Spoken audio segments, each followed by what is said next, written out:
The end of shift horn echoed through the metal bones of virile orbital hub. Rhett Cade stepped out of cargo control base 6, rolling his sore shoulder. The corridor outside was long, bright, and too clean. White panels glowed overhead. The light had a faint purple tint from the gas giant below. He held a cup of strong alien coffee in one hand. It was bitter and hot. It burned his throat in a way he liked. His right knee ached with every step. His back felt heavy, the kind of tired that sits deep inside a person and doesn't leave. But his face stayed calm, neutral, just another worker going home. Around him, other workers flowed through the corridor. Dock hands in gray vests, techs with stained sleeves, data clerks staring at small wrist screens. The sound of boots on alloy and low voices made a dull, steady noise. Rhett planned his evening in simple steps. Food, wash, sleep. Maybe fix that loose panel under the sink. Maybe not. At the next junction, the flow of people split in 3 directions. One path went to the big food halls. One went to the central shaft. In the middle was a narrow lane. A shortcut. It went through the contract atrium. Rhett hated that place. It shaved 10 minutes off his walk. He turned into it anyway. The air changed as soon as he stepped in. Warmer. Sweet perfume mixed with the sharp bite of cleaning chemicals. The ceiling rose higher. Light bounced off shiny metal and glass displays. The hall's purpose was clear. It was a market, not for food, for people. Hollow screens hung in the air, showing contract numbers, skills, prices. Staff in neat uniforms smiled behind counters. Well-dressed buyers watched the platforms like they were watching a show. Rhett's jaw tightened. His eyes moved fast over the faces on the platforms, but did not stop. He told himself the same lie he told every time. Keep walking. You can't save everyone. His boots made a slow, steady sound on the floor. Then something small moved into his path. He stopped hard. Coffee sloshed up the side of the cup. A little girl stood in front of him. Her skin was pale violet, smudged with dust. Her long white hair was tangled and heavy. A strip of torn cloth crossed her thin chest and hip. Her arms and legs were bare. Her feet were naked on the cold metal. She hugged a bundle of cloth to her chest. It shifted. A small sound came from inside. A baby. The girl had silver eyes. Clear. Serious. Too serious for her age. She looked up at him and asked, "Can you buy us, human?" The words hit like a punch. Rhett felt heat rush into his chest. His fingers squeezed the cup so hard the rim bent a little. For a second, he could not speak. He looked past her. On a low platform behind the girl stood a woman. Same violet skin, but darker.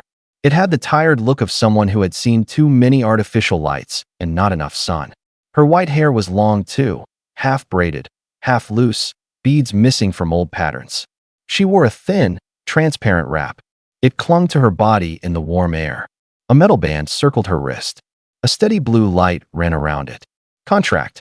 The woman stood straight, shoulders back, chin lifted. Her eyes did not rest on any one face. She stared over the crowd, as if she had trained herself not to see anyone. A smooth voice spoke from the podium nearby. Lot 23. Bonded domestic service. 1 adult. 2 dependents. Healthy. Trained. Flexible duties. Contract transferable. The words washed over the hall. The little girl did not move. Her arms trembled from holding the baby so long. A faint red mark circled one of her wrists. Her dry lips parted again. "Can you buy us?" she asked, softer this time. "We will work." Rhett's heart pounded. Another scene rose in his memory. A warship corridor. Smoke. Red warning lights. Civilians pressed behind a clear blast door. Hands on the glass. A countdown above their heads. Orders in his ear. "Fall back. Seal the section. Leave them."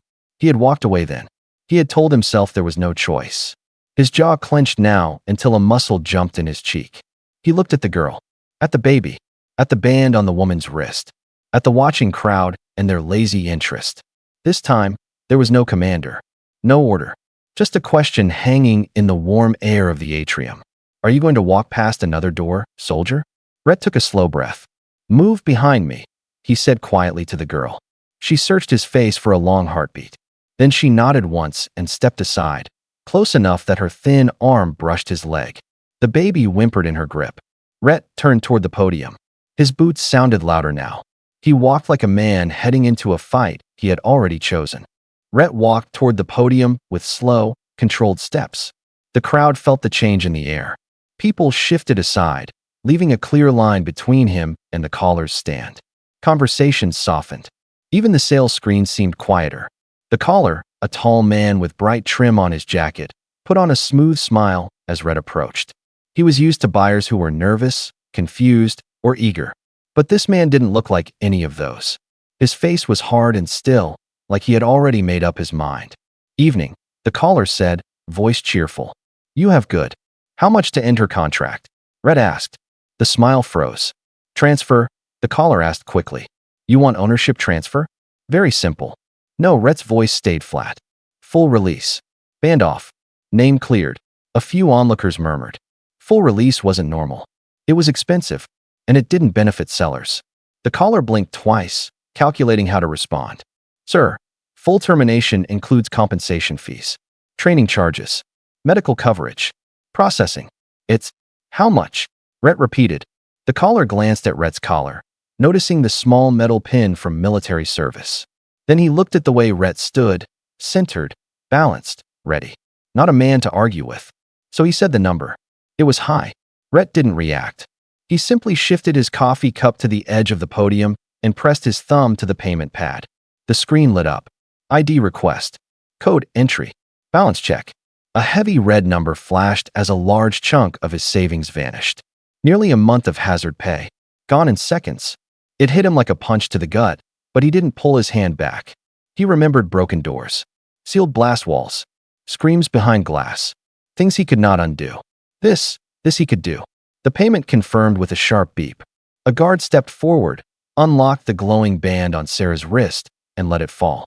The metal clinked against the floor and rolled. Sarah flinched. Her eyes lowered to the raw skin under the band. A red imprint circled her wrist. She touched it gently, as if making sure it was real. The caller printed the release strip and handed it to Rhett with a trembling hand. Here, contract ended. She is free to go. Rhett took the thin film and turned toward the platform. Up close, Sarah looked younger than he expected. Mid-20s maybe, but her eyes carried exhaustion far older. He held the release slip out to her. You're free, he said. You, the girl, the baby. You can walk with me, or walk anywhere you want. But you're not standing on that platform anymore. Sarah stared at the strip, almost afraid to touch it. What is the condition? She asked softly. There is none. Her breath shook. Before she could say anything more, a man in a dark coat stepped forward from the crowd. I was about to bid on that lot, he snapped. This should not override pending interest. Rhett didn't even turn toward him. Talk to the desk, he said. They have your credits. The man opened his mouth to argue, saw Rhett's stance, solid, quiet, dangerous, and closed it. He stepped back with a hiss of annoyance. Behind Rhett, the little girl stepped closer, the baby shifting in her arms. He looked at her gently this time. What's your name? He asked. She straightened. Ina, she said. And this is Kel. He is 3 months. Rhett nodded once, locking the names into place. And you? He asked the woman. Sarah, she whispered. Rhett repeated it. Sarah, Ina, Kel. Names mattered. They anchored people. They kept them real. He stepped off the platform and waited. He didn't touch them or pull them. He knew enough about trauma to understand that even gentle hands could feel like chains. Sarah stepped down slowly, bare feet on cold metal. Ina followed, clutching Kel and Sarah's wrap. They fell into step behind him. The walk across the atrium felt longer now. More eyes watched them. Some amused, some disgusted, some whispering like this was entertainment. A traitor laughed as they passed. Look at that. A hero dragging home trouble. Rhett kept his eyes forward, but his jaw tightened. He scanned the guards. The exits. Old habits, old instincts. They reached the tram station just as a car slid in. Doors opened with a soft whoosh. Stay close, he said. Ina pressed herself to his side. Sarah walked just behind his shoulder. Kel let out a small cry, then fell quiet. Inside the tram, a few workers looked up but quickly looked away. No one wanted trouble. The doors closed. The tram hummed to life. Silence settled around them. But not the peaceful kind. The heavy kind. Sarah held the rail with one hand, her fingers still shaking slightly. She avoided the camera in the corner. She wasn't used to privacy. She wasn't used to being seen as a person. Then she asked the question she had held since the atrium. Why did you do this? Rhett stared ahead at the smooth metal wall. His answer came slow, low, rough. Because I'm tired of walking past doors I should have opened. Sarah frowned, not understanding. He didn't explain the rest. Those ghosts belonged to him, not her.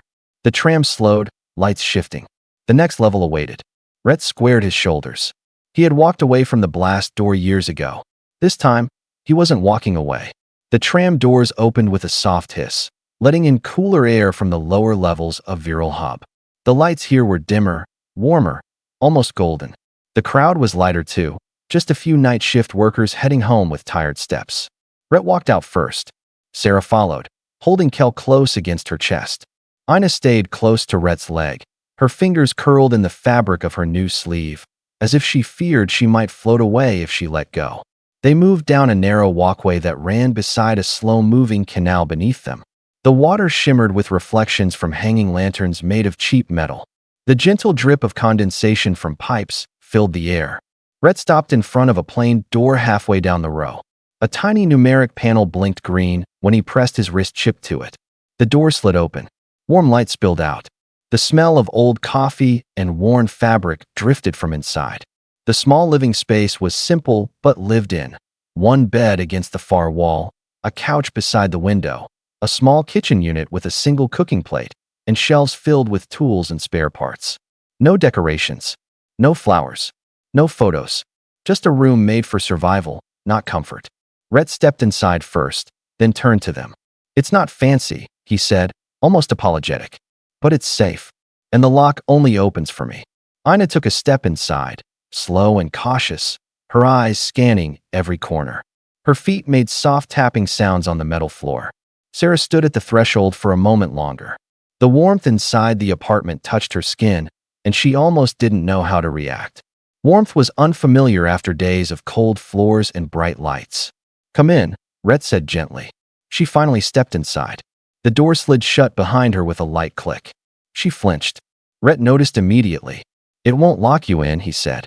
"You can open it from the inside anytime." Sarah's fingers brushed the wall near the door, feeling the smooth surface, testing the panel, making sure it was true. When she confirmed it worked, her shoulders eased just a little. Rhett crossed to a cabinet near the bed and pulled out a folded shirt and a soft piece of thermal cloth. "These are clean," he said, holding them out. "You can change in the washroom." Sarah hesitated before asking the question she dreaded. "Does the door open while someone is inside?" "Only if you open it," he replied. "No one else has access." She nodded once, clutching the clothes to her chest, and walked to the small washroom. The door shut with a soft sound. A moment later, the faint hum of the sonic shower began. Rhett let out a slow breath and turned to Ina. "You can set the baby on the bed," he said. Ina looked from him to the bed, unsure. "He won't fall," Rhett added gently. She nodded and carefully placed Kel on the blanket. Her small hands moved with surprising care as she adjusted the cloth around him. Kel let out a tiny sigh and kicked once, then settled. Rhett grabbed a clean blanket from the cabinet, shook it out, and folded it into a soft cradle. He placed Kel gently inside it. Ina watched every move. When Kel relaxed, she relaxed too. "Are you hungry?" Rhett asked. Ina's eyes flicked to the kitchen unit, then back to him. "Yes," she whispered. Rhett opened the storage compartment. Inside were simple supplies, grain packets, dried herbs, preserved root cubes, and a sealed block of stew. He set a pot on the cooking plate. When the stew block landed, it made a dull thud. Heat slowly softened it, releasing steam that carried the smell of meat and warm spices. As he stirred the mixture, the shower noise stopped. A moment later, the washroom door opened. Sarah stepped out. Her hair was wet now, falling straight and clean down her back. Without the dust, it looked like white silk. She wore the oversized dark shirt he had given her. It fell to mid-thigh and slid slightly off one shoulder. The thermal cloth wrapped around her hips formed a simple skirt. She looked younger, but the bruises on her ribs and hips stood out more clearly now. Rhett's gaze paused for half a second, then rose respectfully to meet her eyes. Sarah noticed, but didn't flinch. She was used to being stared at for the wrong reasons. This was different. He looked, but he did not take. The smell of stew filled the room. Ina climbed into a chair, sitting upright and waiting. Kel made a soft noise from the bed. Rhett filled 2 bowls and set them on the table. Sarah sat slowly, confused by the idea of eating before working. "Eat," Rhett said. "Food first." She lifted the spoon. The first bite hit her tongue like a shock. Warm, heavy, real. She hadn't tasted real warmth in months. Her eyes fluttered for a brief second as her body remembered what comfort felt like. Ina ate fast and silent, as if afraid the food might disappear. Sarah ate slower, but her hands shook on the spoon. Rhett watched them without staring, one bite at a time. After a while, Ina asked the question she had been holding back. If we sleep here tonight, will you be here when we wake? Rhett stopped moving. The question cut deeper than anything said in the atrium. He pointed to a small light panel beside the door. If I go out, he said, I leave that on. It tells you where I am, work, market, or home. I don't leave without saying. Ina stared at the panel, then at him. A tiny nod. A tiny breath of trust. Rhett stood and pulled back the blanket on the bed. You take the bed, he said. All three of you. I'll sleep on the couch. Sarah frowned. This is your home. You should. I'm not your owner, he said quietly. And I've slept in worse places. She hesitated. Years of fear, uncertainty, and waiting for conditions hung over her. But there was no trick here. No price. She finally whispered, all right. She lifted Kel from the blanket cradle and settled onto the bed. Ina curled beside her, tiny arms hugging the baby. Rhett dimmed the lights. The room softened into shadows. Sarah glanced at him one last time. Thank you, she said. He nodded once. Then he lay on the couch, listening to the soft breaths of 3 lives in a room that had never held more than one. For the first time in years, the apartment didn't feel empty. And for the first time since the war, Rhett closed his eyes without the weight of regret pressing on his chest. Morning light from the canal shimmered across the apartment floor. It was a soft, blue-white glow that made the metal walls look calmer than usual.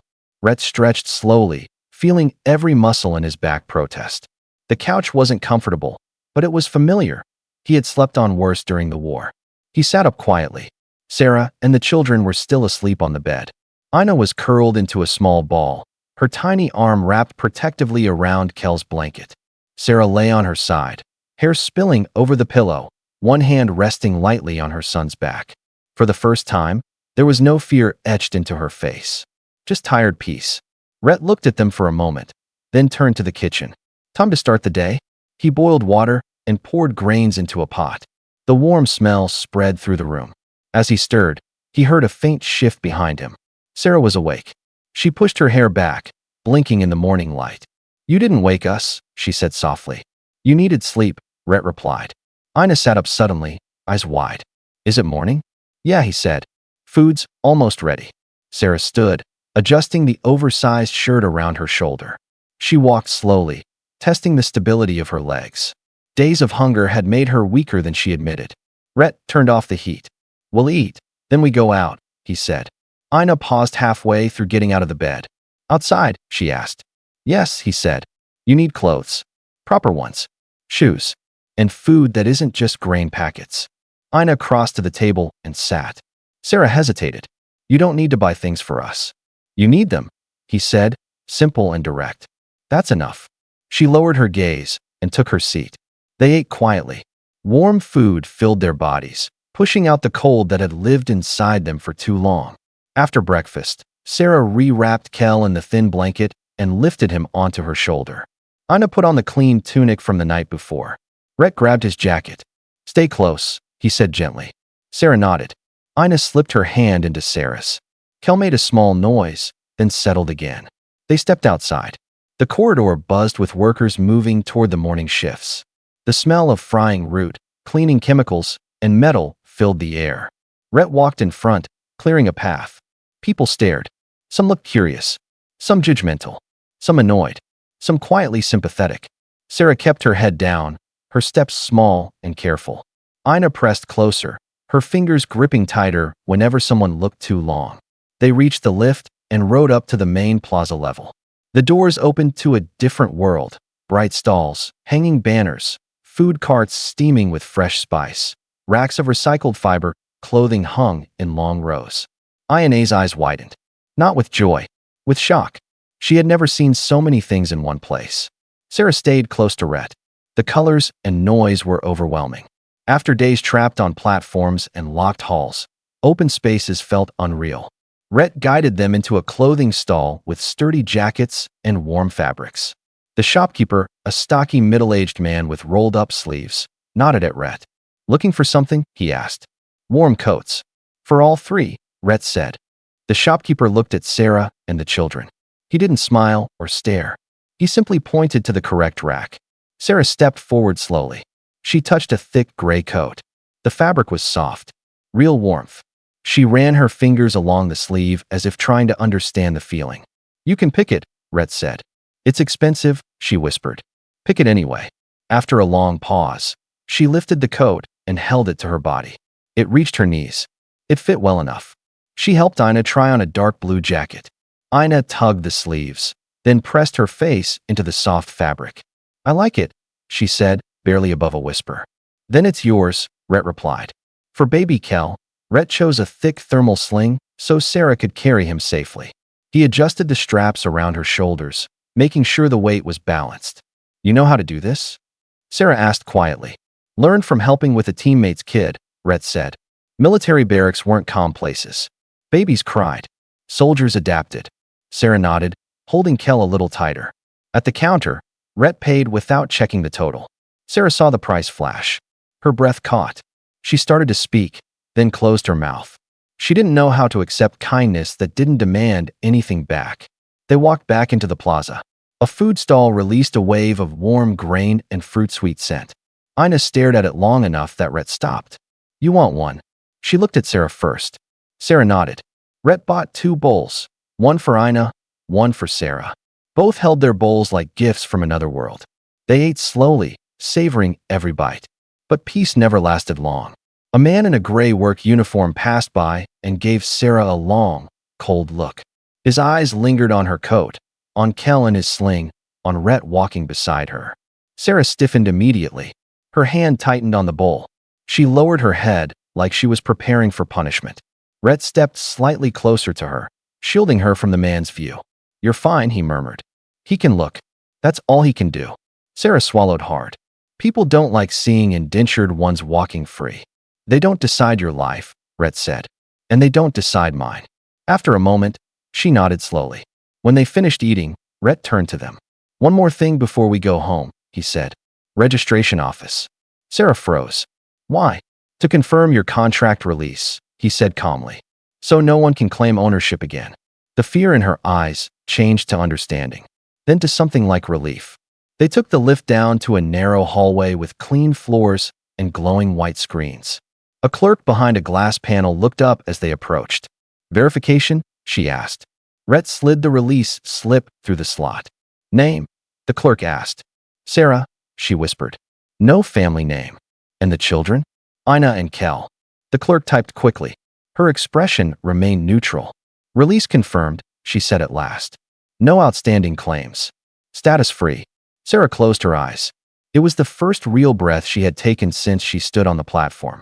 Ina squeezed her mother's hand so tight their knuckles turned white. They stepped out of the office into the warm hallway. Rhett looked at them and said softly, Now it's official. No one owns you. Sarah nodded slowly, eyes shiny but not crying. Rhett walked ahead again, guiding them toward the lift back to his level. None of them said it out loud, but the walk felt different now. Lighter, safer, more real. Like the first small step of a new life they didn't dare dream about until today. The corridor outside Rhett's apartment was quieter now. Most workers were already deep into their shifts, leaving the lower canal level wrapped in a soft stillness. The air carried a faint dampness from the slow water below, and the gentle hum of the pipes echoed lightly through the metal walls. Rhett stopped at his door, pressed his wrist chip to the panel, and let the lock flash green. Inside, he said gently. Ina entered first. She walked with a little more confidence than the day before, her new coat folded carefully over her arm like something precious. Sarah followed, the thermal sling holding Kel safely against her chest. Kel let out a tiny sound, then relaxed again. The door closed behind them. For a long moment, none of them moved. The apartment felt warmer than it had yesterday. Maybe it was the heating strip under the floor. Maybe it was the presence of 3 new lives filling the space.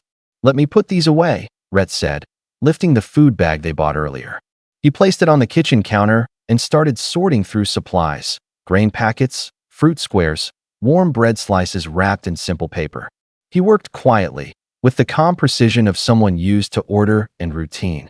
Sarah stood near the table, watching him. Ina climbed onto the couch, tracing a finger along the fabric as if confirming it was still real. Kel made a soft, hungry noise. "I'll warm something for him," Rhett said before Sarah could ask. She blinked, surprised he noticed so quickly. "You don't have to do everything," she whispered. "I know," he answered. "But you've carried him long enough today." Sarah didn't argue. She loosened the sling, shifted Kel to her shoulder, and watched as Rhett prepared a small bowl of warm grain with careful movements. He handed it to her. "Here. It's mild. Good for his stomach." She fed Kel slowly, her hand steady. Ina sat beside her, watching every spoonful, protective and alert. When Kel was done, Rhett stepped away from the counter and crouched beside the bed frame. Without a word, he pulled out a low storage drawer filled with old tools, spare fabric, and 2 rolled-up uniforms. "What are you doing?" Sarah asked softly. "Making room," Rhett said. "You'll need space." He took each item out, organized them, and placed them neatly in another drawer. He folded blankets with clean corners, then pushed the now empty drawer back under the bed. "You can keep your things here," he said. "Whatever you need." Sarah stared at the empty drawer for a long moment. Her fingers brushed the edge. She whispered, almost to herself, "I haven't had a place to put things in years." Rhett didn't respond. He didn't need to. The silent respect in the room said enough. Ina came over, holding 2 of the blankets Rhett had folded. "Can I help?" she asked shyly. "You already are," Rhett said. "Hold these for me." She smiled, a real smile, small but bright, and hugged the blankets to her chest. When they finished organizing, Rhett stood and stretched his back. "Now Kel needs better sleeping space too," he said. He grabbed an old storage crate from beside the door and set it on the table. Using a multi-tool, he removed the side panels and smoothed the inner surface. Sarah watched him with careful eyes. "You don't have to use your time on this." "He needs comfort," Rhett said. "Cold metal floors aren't it." Sarah's lips parted, but she didn't know how to reply. Ina whispered to Kel, "You're getting a bed. A real one." Rhett lined the inside of the crate with a folded blanket, making it soft and warm. He lifted it gently and placed it on the floor near the bed. "There," he said. "Safe and warm." Kel made a soft cooing sound as if approving. Sarah lowered him into the new crib. She adjusted the blanket slowly, checking every corner. When Kel settled with a tiny sigh, she let out a breath she had been holding. "This is good," she whispered. Rhett nodded and walked to the kitchen to wash his hands. Sarah watched him. For the first time since meeting him, she didn't look scared or tense or ready to run, just thoughtful. Then she stepped closer to him, reaching into the inner pocket of her coat. She pulled out a small, worn piece of woven fabric, purple and soft, with tiny patterns faded from age. "What's that?" Rhett asked. "It's a comfort strip," she said quietly. "From my home. We use it to calm the heart." She wrapped it lightly around her wrist, then looked up at him. "Someone you trust places their hand over it," she explained. "It means you're safe. Only for the moment. Not forever. Just now." Rhett paused. "Do you want me to?" he asked. "Yes," she breathed. He stepped closer, slow enough for her to stop him. She didn't. He placed his hand gently over the woven strip. Her skin warmed beneath his palm. Her breath trembled, then steadied. She closed her eyes for a moment. When she opened them, something had changed. A wall had lowered. Not all the way, but enough. Kel stirred, breaking the moment naturally. Sarah unwrapped the strip and tucked it away again. Ina stood behind them, watching quietly. A small, hopeful look grew in her eyes. A look a child wears when she realizes that maybe, just maybe, someone won't disappear this time. Rhett lifted Ina in his arms when she reached up. She wrapped her small arms around his neck, resting her head on his shoulder. "You're heavy," he said softly. "I'm growing," she replied, voice sleepy.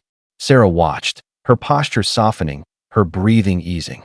For the first time since stepping into this apartment, she whispered the truth out loud. "We should stay."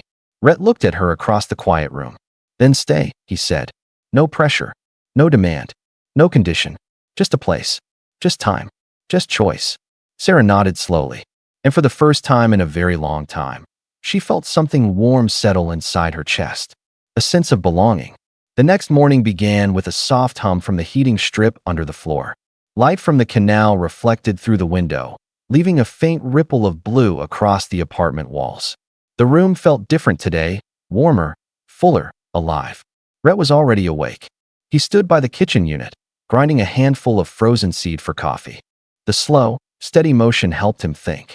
His shoulders felt stiff from another night on the couch, but he didn't complain. He rarely did. Behind him, the bed shifted. Sarah sat up slowly, brushing her white hair away from her face. The oversized shirt hung loosely on her, the collar slipping near her shoulder. Kel lay curled beside her in the new crib, breathing soft and steady. "You woke early," she murmured. "So did you," Rhett replied without turning. "I'm used to waking before anyone else," she said. "Work starts early when you don't choose your own hours." He poured water into the pot. "Well," he replied, "you get to choose now." She watched him for a moment, as if making sure he meant it. Ina woke next. She rubbed her eyes with balled fists, hair sticking up in messy little spikes. She climbed off the bed and walked to Rhett, tugging on his sleeve. "Is there food?" she asked. "Almost," he said. "Sit. I'll bring it." Ina climbed into her chair, legs swinging underneath. Sarah stood and adjusted the sling around her shoulders before lifting Kel again. As she rocked him lightly, she glanced at Rhett. "We need something," she said quietly. "What is it?" She hesitated. We can't stay on this level without papers. People might question why we're here." "I know," Rhett said. "That's what today is for." Sarah froze mid-motion. "What do you mean?" Rhett set 3 bowls on the table, warm grains mixed with small pieces of seared meat. "We're going to the residency office," he said calmly. "I'll register you and the kids for a temporary stay. 2 months for now. We can renew later." Ina paused mid-bite. 2 months, she whispered, voice small. Rhett looked at her gently. "It's paperwork, Ina, not a countdown." Sarah stared at him, eyes searching, confused. "You planned this?" she asked slowly. "Yes," he answered simply. "Yesterday, when we left the atrium." "Why so early?" Rhett took the last bowl and sat across from her. "Because people shouldn't float through corridors with nowhere to live," he said. "And because I'm not putting you back where I found you." Sarah lowered her eyes toward the table. Her hand trembled slightly against her bowl. Not from fear. From relief she hadn't expected. After breakfast, they bundled up. Sarah wrapped Kel carefully, adjusting the sling twice to be sure. Ina pulled on her new coat with pride, then checked the sleeves as though making certain it hadn't vanished overnight. They stepped into the corridor. 2 neighbors walked by, an older couple who had seen Rhett alone for years. They slowed, curious, but kept walking. No comments. No trouble. Just a long stare. Sarah tensed anyway. Rhett placed his hand gently on her back, firm enough to guide, soft enough not to trap. "They're just curious," he said. "That's all." They took the lift up to the mid-level residency center. The doors opened to a clean waiting area with pale lights and a humming air filter. A clerk sat behind a transparent barrier, tapping on a digital slate. "Next," she called. Rhett stepped up. "Temporary resident sponsorship," he said. 3 dependents. Sarah stiffened at the word. Her breath caught. But she didn't move away. The clerk scanned the release slip, then looked at Sarah warmly but professionally. "Name?" "Sarah." "No surname." The clerk entered it. "And the children?" "Ina," Sarah said. "And Kel." The clerk reached for a small print scanner. "Ina, palm here." Ina stepped forward bravely and pressed her hand to the scanner. A soft beep sounded. "Baby next," the clerk said. Rhett lifted Kel gently so the clerk could scan his tiny thumbprint. Kel fussed for a second, then quieted. "And duration?" the clerk asked. 2 months, Rhett replied. "I'll renew when needed." The clerk nodded. "Approved. You'll receive a digital card. Keep it with you." She slid a small chip card through the slot. Sarah took it with both hands, as if it might crumble. "You're all set," the clerk said, already moving to the next name on her screen. Outside the office, in the quiet hallway, Ina tugged on Rhett's jacket. "If the card is 2 months," she whispered, "you won't send us away after, right?" Rhett stopped. He knelt down until he was eye level with her. "Ina," he said firmly, "I'm not planning to send you anywhere." Her throat tightened. She pressed her forehead lightly against his chest. It was quick, shy, but full of trust. When she stepped back, Sarah watched with wide eyes, breath unsteady, heart caught between fear and something softer. They walked back to the lift together. This time, Sarah didn't walk behind Rhett. She walked beside him. Back at the apartment, the space felt warmer, not from the heater, but from the way the air settled around them. Ina went straight to the couch, placing her coat neatly along the armrest like it was something precious. Sarah walked to the table and set the residency card down. She kept staring at it, as if waiting for it to disappear. Rhett hung his jacket on the hook. "You're safe here," he said. Sarah looked up slowly. "Safe is a strange feeling." "Then we'll take it slow," he replied.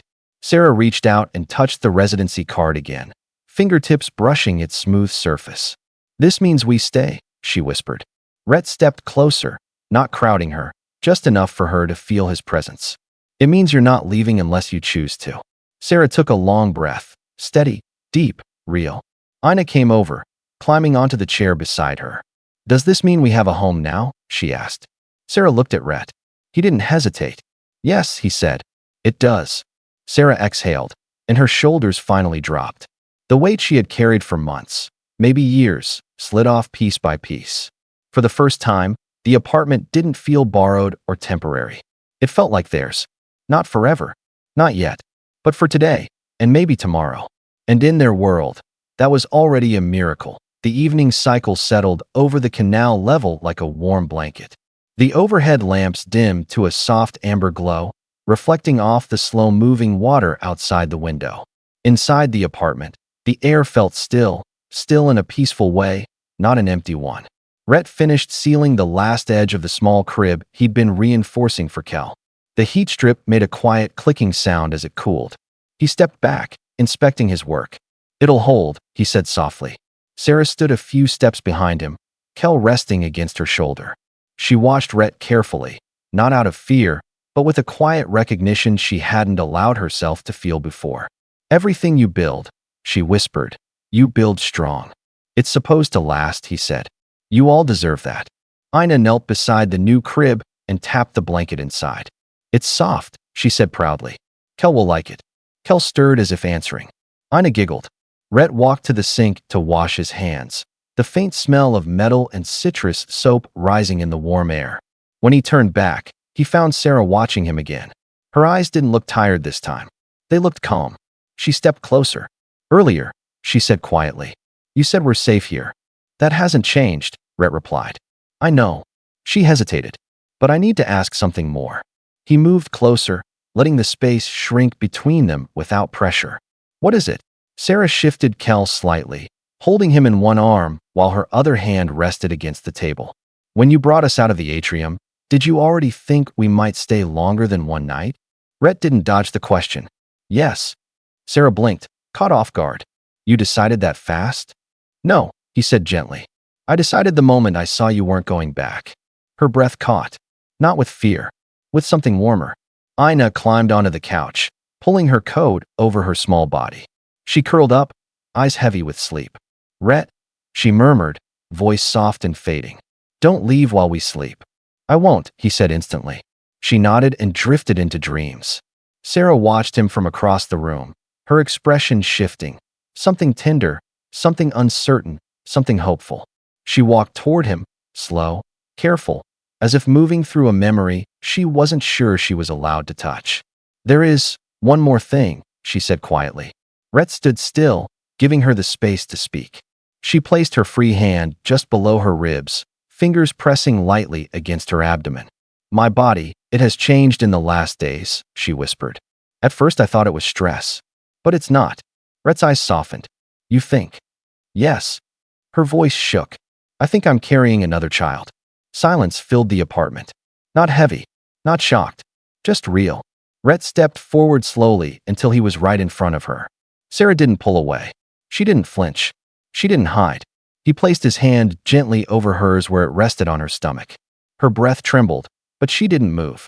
"You're not afraid of this?" she whispered. "No," Rhett said, his voice steady. "Family isn't a burden."